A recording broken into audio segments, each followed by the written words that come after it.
हमारे शरीर में होने वाली सभी क्रियाओं के लिए उपयुक्त पीएच मान 7.0 से 7.8 के मध्य होता है। इसीलिए तो हमारे रक्त का पीएच मान लगभग 7.2 होता है। जानते हो, प्रदूषण से उत्पन्न गैसों के कारण जब वायुमंडल में अम्ल बन जाता है, तब वर्षा के जल का पीएच मान 5.6 से कम हो जाता है। ऐसी वर्षा को अम्लीय वर्षा कहते हैं।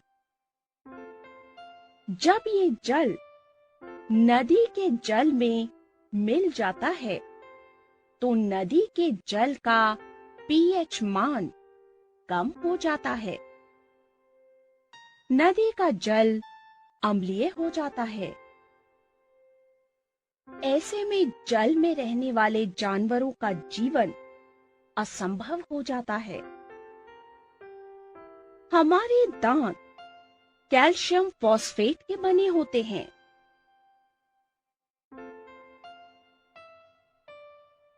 कैल्शियम फॉस्फेट पानी में नहीं घुलता, लेकिन जब हम खाना खाते हैं तो मुंह में उपस्थित बैक्टीरिया बचे हुए खाद्य पदार्थ का अपघटन कर देते हैं, जिससे अम्ल उत्पन्न होता है। जब मुंह का पीएच 5.5 से कम हो जाता है, यानी अधिक अम्लीय हो जाता है, तो कैल्शियम फॉस्फेट जैसे पदार्थ से बने हमारे दांत भी नष्ट होने लगते हैं। इसीलिए तो हमें खाना खाने के बाद मुंह और दांतों को अवश्य साफ करना चाहिए। हम ऐसे टूथपेस्ट से भी दांत साफ कर सकते हैं जिनकी प्रकृति क्षारीय हो, जो मुंह में उत्पन्न अम्ल को उदासीन कर दें। हमारे आमाशय यानी स्टमक में भी अम्ल उत्सर्जित होता है। ये खाद्य पदार्थ को पचाने में मदद करता है, लेकिन कभी-कभी आमाशय में अधिक अम्ल उत्पन्न होता है, जिससे एसिडिटी हो जाती है। फिर इस अम्ल को उदासीन करने के लिए मैग्नीशियम हाइड्रोक्साइड या सोडियम बाइकार्बोनेट जैसे क्षारीय विलयनों का सेवन किया जाता है। इसीलिए तो इन क्षार को एंटासिड कहा जाता है। जब मधुमक्खी डंक मारती है तो क्या होता है? मधुमक्खी के डंक के साथ हमारे शरीर में अम्ल प्रवेश करता है, जिससे दर्द होता है। इस अम्ल के असर को कम करने के लिए उस स्थान पर क्षार जैसे बेकिंग सोडा यानी सोडियम बाइकार्बोनेट का प्रयोग किया जाता है, क्योंकि ये क्षार अम्ल को उदासीन कर देता है। नेटल एक जंगली पौधा है जिसमें कांटेदार रोम होते हैं।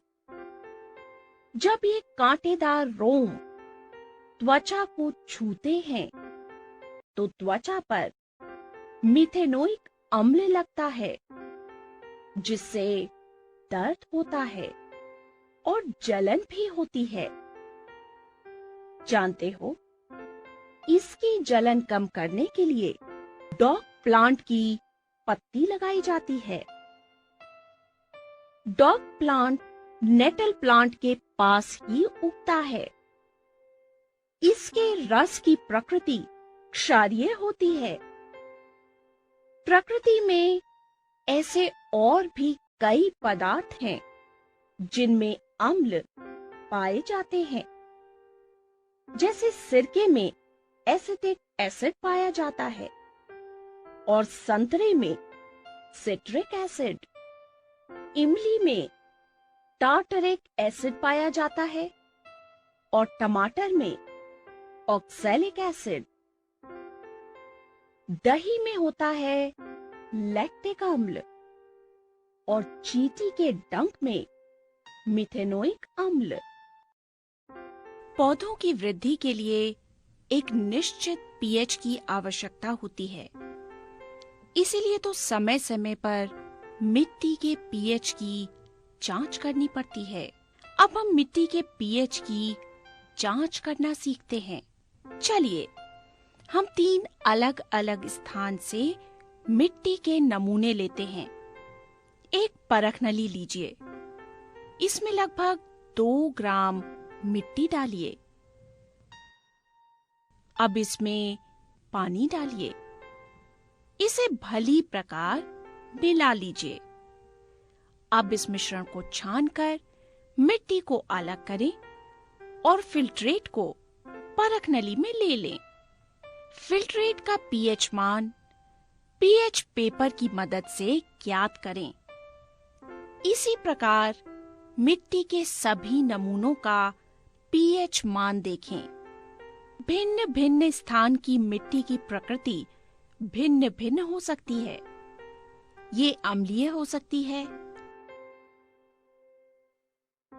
उदासीन हो सकती है या फिर क्षारीय भी हो सकती है। ब्लूबेमीज, फर्न और पाइन्स जैसे पौधे अम्लीय मृदा में विकसित होते हैं। मॉक ऑरेंज, एस्पैरागस और सेज ब्रश जैसे पौधे क्षारीय मृदा में भी विकसित हो जाते हैं।